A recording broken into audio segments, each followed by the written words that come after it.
তুমি কবি নজরুলের বিদ্রোহী কবিতা উন্নত মমশির, তুমি রক্তের কালিতে লেখা নাম সাত শ্রেষ্ঠ বীর। তুমি সুরের পাখি আব্বাসের দরদ ভরা সেই গান, তুমি আব্দুল আলিমের সর্বনাশা পদ্মা নদীর টান।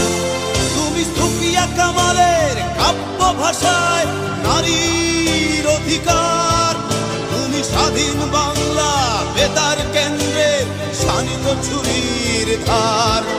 তুমি জয়নুল আবেদিন এস এম সুলতানের রং তুলির আঁচল, শহীদুল্লাহ কায়সার মুনির চৌধুরীর নতুন দেখা সে ভোর। আমার সোনার বাংলা আমি তোমায় ভালোবাসি।